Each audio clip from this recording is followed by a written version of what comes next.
Hello friends, today we will study chapter 8 of class 12 NCERT Biology, that is Human Health and Disease. Now first of all, we should know what is health. Health is a state of complete physical, mental and social well-being, and health increases productivity and ensures longevity. So if we are healthy, we will be able to work for a longer period of time. Now, there are various ways to ensure good health. One is balanced diet. We should take care of our diet. Second, we should take care of personal hygiene. Third, we should exercise a lot. Fourth, awareness about prevention and control of disease. Another is proper waste disposal and control of vectors. And last is vaccination. We should take care of the various vaccination. Now, how do these diseases occur? What are the different causes of the disease? There are different causes. There are three main causes of the disease. First is genetic reasons. That is the diseases which are transferred from one generation to another. And these are innate deficiencies and inheritable defects which are transferred from their parents to their offsprings. Now, there are various infections also which are causing various disease. And another reason is sedentary lifestyle, like eating lot of junk food, consumption of alcohols, drugs and lack of exercise also lead to many disease. Now, what are pathogenic disease? Pathogenic disease are the diseases which are caused by various pathogens like bacteria, virus, fungi, protozoa, etc. Now, these pathogens are the parasites that enter the human body through various means, and they then multiply and interfere with the normal vital activities. When they interfere with the normal vital activities, they cause disease. Now, there are various pathogens like bacteria, fungi, virus, etc. First is bacterial disease. There are various diseases which are caused by certain bacteria. First is typhoid. Typhoid is caused by pathogen Salmonella typhi, and it spreads through contaminated food and water. The site of infection is small intestine, and symptoms are high-grade fever, stomach pain, headache, loss of appetite, constipation, intestinal perforations in severe cases, and the test which shows typhoid is Vidal test. So we perform Vidal test to know whether a person is suffering from typhoid or not.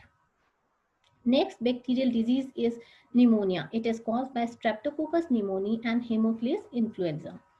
Now it spreads through droplets, aerosols released from the infected person, like sharing of glasses or utensils. The site of infection is alveoli. It gets diffused with the fluid, and we often experience difficulty in breathing. There are various symptoms of the disease like fever, chills, cough, headache, lips and nails become gray in severe cases. Now there are various viral diseases which are caused by virus. Common disease is common cold. It is caused by pathogen rhinovirus. The site of infection is nose and respiratory passage. It spreads through droplets released from coughing or sneezing or contaminated objects. Symptoms are nasal congestion, discharge, sore throat, cough, headache, and tiredness. Now there are various diseases which are caused by protozoan like malaria and amoebiasis. Malaria is caused by Plasmodium species. Mainly there are three Plasmodium species which are responsible for causing malaria, like Plasmodium vivax, Plasmodium falciparum and Plasmodium malariae.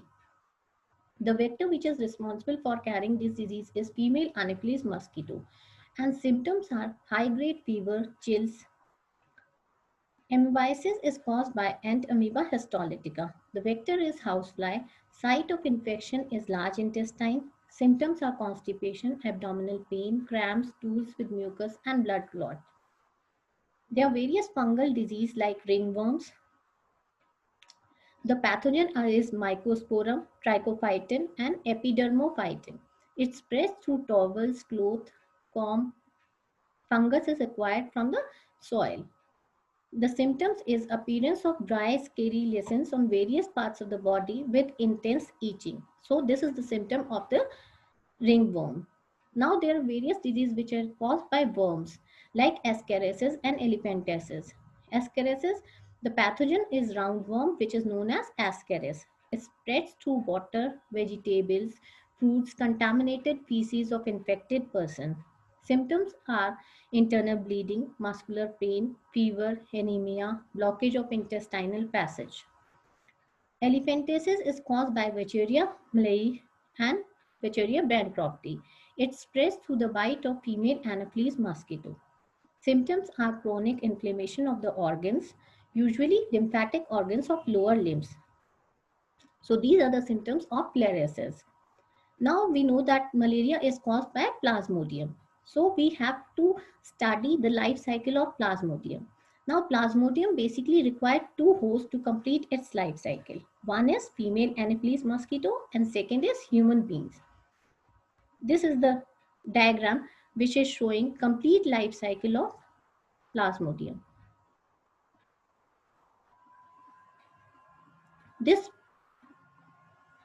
Now the life cycle starts with the bite of mosquito.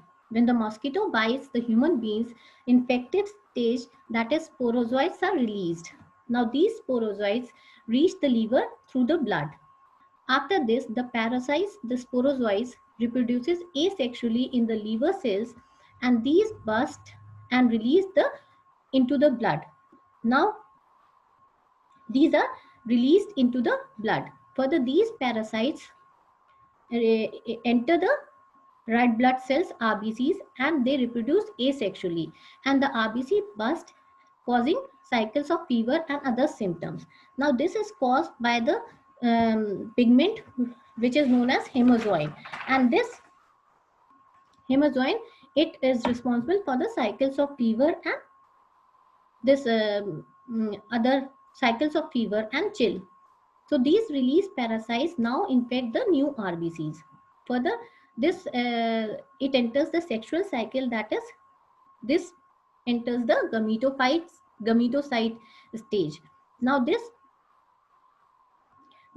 sexual stages, that is gametocytes, they develop in the RBCs.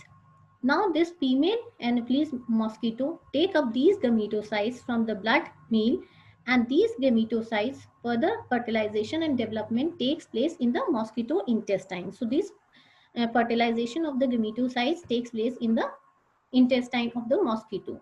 Now these lead to the infective stage, that is sporozoites, and this develop in the salivary glands. Further, this mature infective stage, that is sporozoites, it escape from the intestine and migrate to the mosquito of salivary glands. So in this sporozoites escape from the intestine and migrate to salivary glands, and this sporozoites further enter the human beings. As when this mosquito binds the human being, the infective stage sporozoites enter the blood. So this is the entire life cycle of Plasmodium, which is very important. Now the question arises, what is immunity? Immunity, you have often heard the word immunity. Now the immunity refer to ability of body to fight the disease causing organism. The body of ability by which we can fight the disease causing organism is known as immunity. Immunity is basically of two types. First is innate immunity and second is acquired immunity. Innate immunity, it is present from the time of birth and it is non-specific. So innate immunity is present at the time of birth. It consists of four kinds of barriers.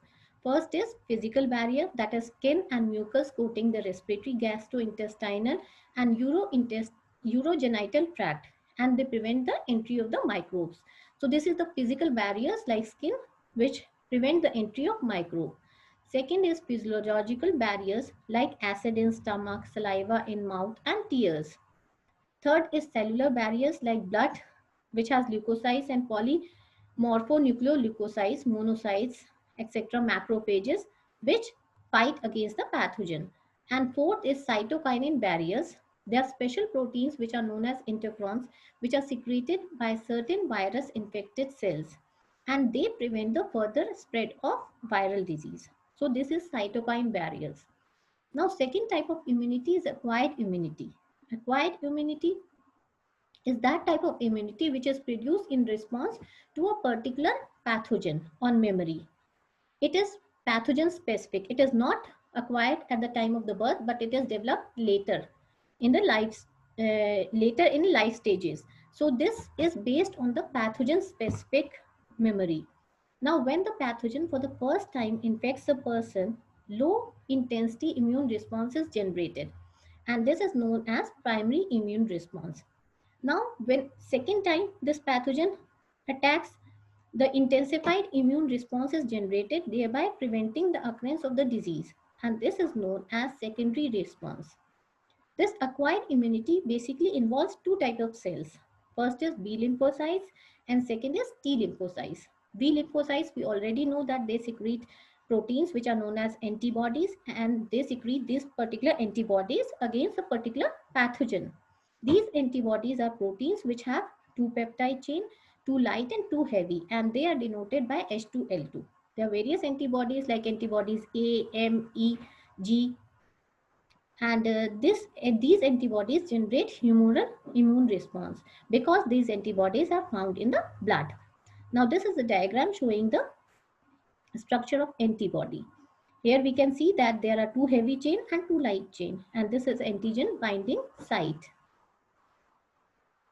Now T lymphocytes, they help the B lymphocytes to produce antibodies. So their function is to help assist B lymphocytes in producing the antibodies. They generate cell-mediated immune response. That this response helps the body to differentiate between the self and non-self, as occurs in the case of graft rejection. So this is cell-mediated immune response, which is generated against a particular self and non-self proteins. Now, we should know what is the difference between the active and passive immunity. Active immunity is naturally occurring acquired immunity which is produced in the human body in response to a particular antigen. Immunization and body naturally getting immune to a microbe that has caused infection previously are examples of active immunity. So this active immunity is acquired. It is produced in the body in response to particular antigen. Whereas passive immunity is developed when ready-made antibodies are provided to an individual to protect against a particular foreign agent. So this is passive immunity. Like colostrum present in the milk contain IgA, and fetus gets antibodies from the mother through placenta. So this colostrum which is present in mother's milk contain antibody IgA. So this is passive immunity which is developed when a particular antibodies are provided to individual against foreign antigens. Now, how does vaccination help? Vaccines, we know that they are nothing but inactivated pathogens. Now, these inactivated pathogens, when they are introduced in the body, they will produce primary immune response and antibodies against a particular pathogen. Now, memory B and T cells are produced. We know that when particular pathogen will infect the body, B and T cells will be produced. Now, this pathogen again attack the person, and memory B and T cell generate a massive immune response, and the pathogen is killed. So, whenever this pathogen will attack the person, again there is memory B and T cell which will generate an immune response, and the pathogen will be killed. So this is the purpose of vaccination. Now there are certain problems of immune response like allergies. What are allergies? Exaggerated immune response to certain antigens present in the environment is allergy. Now there are various allergens which are substances in response to allergy that is produced. Example, dust, pollen, etc. Now antibodies which are involved in IgE. In allergy antibodies, IgE is involved. Now, during allergic reactions, chemicals such as histamines and serotins are released, and symptoms are sneezing, watery eyes, difficulties in breathing. Now, there is various allergy tests which is present, which will show allergy against a particular substance. Antihistamines, adrenalines, and steroids are given so that they reduce this symptoms of allergy. Now, what is autoimmunity? In autoimmunity, the body generates immune response against its own cell. Like example is rheumatoid arthritis, and reason may be genetic and some unknown reason. Now, what is we should know about the human immune system? We know that lymphoid organs are basically of two types. primary lymphoid organs and secondary lymphoid organs. Primary lymphoid organs basically consist of bone marrow and thymus. Here the immature lymphocytes are differentiated into antigen sensitive lymphocytes. Bone marrow, it contains cells including lymphocytes. Thymus is responsible for maturation of T lymphocytes, and this lobe organ is situated near the heart, and it keeps on reducing in size as the age increases. Secondary lymphoid organs, we know that they are spleen, lymph nodes, etc. Lymphoids migrates after maturity, and this includes spleen, lymph node, tonsils, Peyer's patches, appendix. Spleen, we know that it is large bean-shaped organ containing lymphocytes and macrophages. Lymph nodes, they are located at different points throughout the immune system, and they trap the antigen present in the lymph and tissue fluid, and these antigen cause the activation of lymphocytes and generation of immune response. Another is MALT, that is mucosal associated lymphoid tissue. It lines the tracts of respiratory, digestive, urogenital organs, etc., and constitutes 50% of the lymphoid tissue in the body. So this is also part of human immune system. So please like, comment, share and subscribe my channel to get more videos.